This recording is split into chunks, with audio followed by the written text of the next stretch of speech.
Gilbert, you're supposed to eat them over here. That's not very cute for you to run off camera.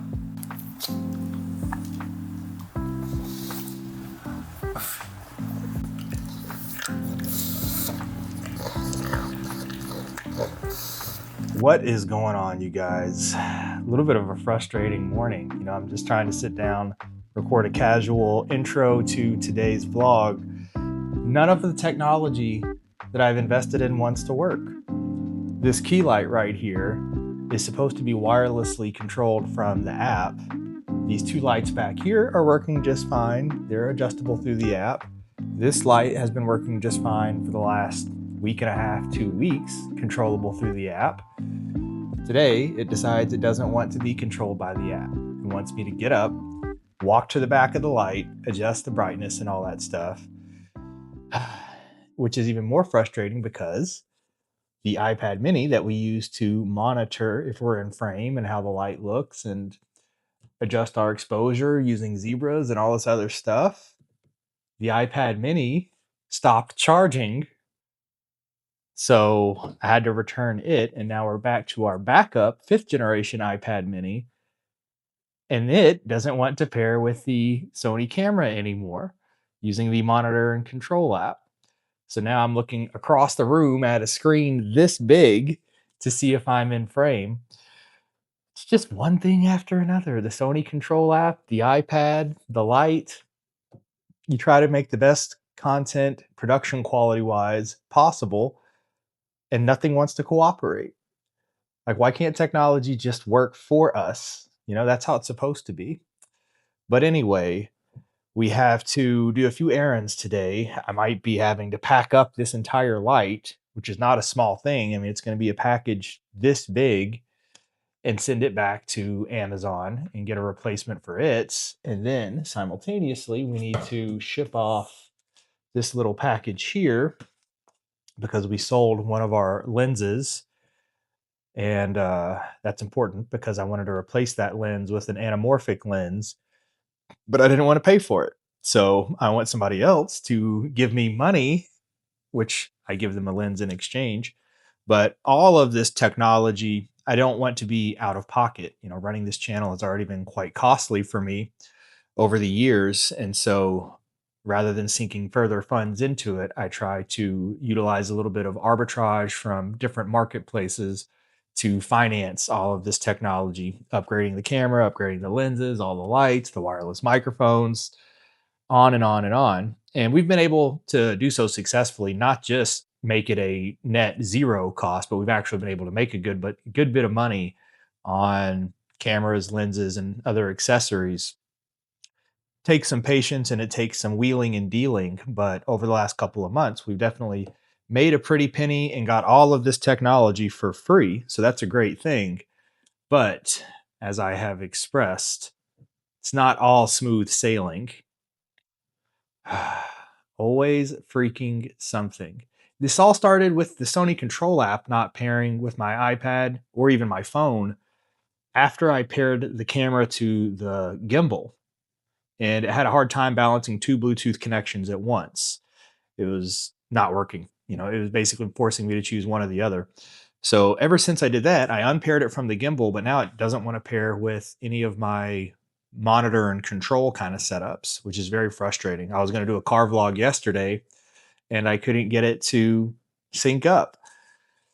So that's what we have on our plate today. Of course, we have a gym trip to go knock out. I think it will be either an arm day or a shoulder day. Also got the motorized dolly for some movement shots. What a cool little toy, man. I think I am going to nickname that thing Lil Tank because that's what it looks like. It's like a little remote control car. It has 4 wheels and you set the camera on it, and controlling it from an app, you can drive it around or you can set it to automatically circle or go from A to B and then back from B to A, et cetera, which is very helpful. It gives you essentially a cameraman to have movement and panning shots without you having to touch anything. So you actually may have seen a little bit of that in the last gym content where you're like, wait a minute, the camera is moving, but Josh is doing, what was I doing? I was doing like rows and pull downs and stuff like that, but the camera is moving around him. Does he have a cameraman now? What is this wizardry? No, I don't have a cameraman. I have a little tank following me around. It's actually pretty funny. Just imagine you go to the gym and there's like this little RC car following some guy at the gym around with a camera on it. It's a pretty funny little setup. I'll try to take some B-roll of it just so you guys can see what it looks like. But honestly, it's actually a smaller footprint than setting up a tripod. I'm a tripod with 3 big legs on it. That takes up more space in the gym than this little guy. So even though it looks a little funny, it's different and it's moving. It's like War of the Machines over here. I think honestly, it's less intrusive in a gym space than setting up a tripod and everything. So all kinds of technological advancement going on over here, but some growing pains coming along with it. Always something, you guys, always something. But we got to keep wheeling and dealing. We have this lens coming that I'm very, very excited about. This is just like nerdy stuff, but an anamorphic lens with a blue flare. It's the Siriu 20 millimeter coming in the mail. Basically, for the cost of the lens that I sold, roughly the same cost of this lens. So no cost to me. And then we will be able to film in anamorphic format. And if you don't know, anamorphic format is simply the more letterboxed, wider format than 16:9. It's like 2.35:1. So it's more of a cinematic, which that word is obviously overused, especially on YouTube these days. It's more of a cinematic vibe. You see a lot of people trying to fake that, which I've been doing too. Maybe you've noticed, but you can film in 16:9 and then just letterbox it. Whether you're cropping out the top and bottom of the frame or you're dropping black boxes on them, either method, then you can kind of artificially create a anamorphic look, but then you're losing all of the content that was on the top and bottom of the frame. And it's a little more difficult to frame your shot because the display, the preview on the LCD screen or on your monitor, whatever it may be, it's still 16:9. It'll put up some guidelines and say, okay, if you're going to go afterward and crop this to 2.35:1 for anamorphic, then you need to make sure the headspace right here stays below this certain line because that's going to end up getting cropped out. And the same for the bottom. So you can fake that, but then you're wasting like not a whole third, but a very large portion of the sensor's information that it's actually filming in. And so to actually preserve that, this is where you get into de-squeezing and it's a whole thing. If you're into videography, then you know about it. But if you actually just use a real lens that films in anamorphic format, you don't have to go through all of that. And you can preserve a lot of the content that the sensor is receiving and not have to artificially create the anamorphic look. So anyway, enough rambling. We got to get back to our day's productivity and then we'll go knock out these errands and a gym trip and try to sort out all these technological difficulties. The most important one is getting this damn monitor to work because that's very important for being in the gym, especially if you're using the motorized dolly. I need to be able to have my back to that and still see what's in the frame. So we got to figure that out, and trying to do that on this 2017 iPad mini over here because I had to return the 6th generation one because its USB-C port failed. Jeez, you guys. All right.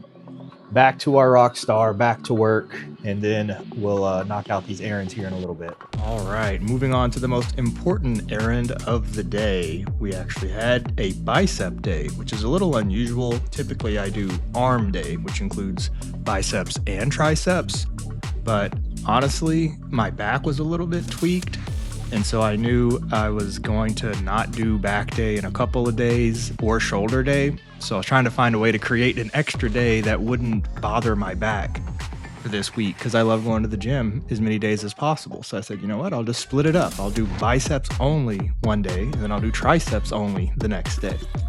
So this was just nothing but hammering the biceps for about 20 minutes straight. It's a very short day. It's like I said, it's an errand. Just pop into the gym real quick. I mean, this is less time than you spend in a grocery store a lot of times. But I started off there with some preacher curls. You see me doing a couple different variations. One of them is saddled on the bench, just completely perpendicular. Another one is kind of cockeyed. You can play with it, see what you are more comfortable doing. But the one thing I want to point out is this footage is not slowed down.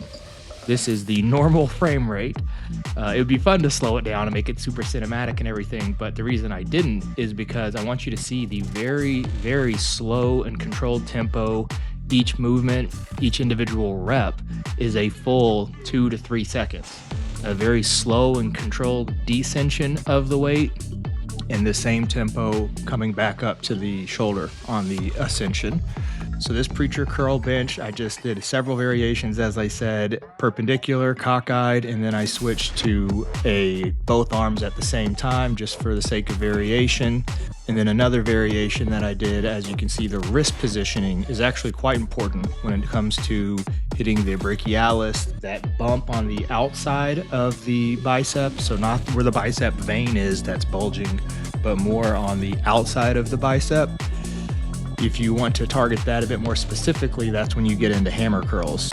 So keeping your wrist as if you're holding a hammer rather than supinated with your palms up. So we did those both arms at a time. We did those single arm. And you can tell I'm just focused on really squeezing the bicep with each individual rep, just trying to utilize the mind-muscle connection for every single rep. The gym was obnoxiously crowded today. It's a small gym in the first place. And so if it's like 10 people in there, it starts to feel really crowded, which is funny because I'm coming from this massive 10,000 square foot gym where 10 people is nothing. You know, it takes like 50 to 100 people for that gym to feel crowded.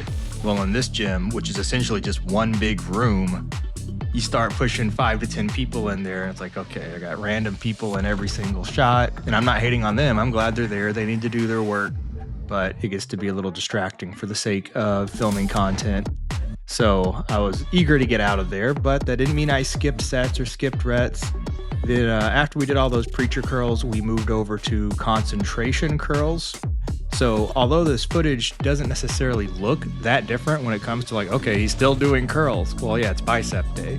But as you saw on the preacher bench, we did single arm, we did double arm, we did supinated grip, we did hammer grip. Then we switched over to concentration curls. So you're not even using the preacher part of the bench at all. You're just using it as a seat.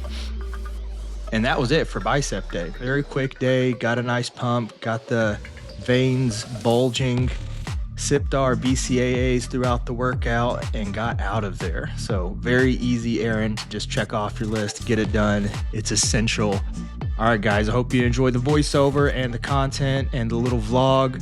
So until the next one, you guys, take care of yourselves, get your ass to the gym. America first, and Christ is King.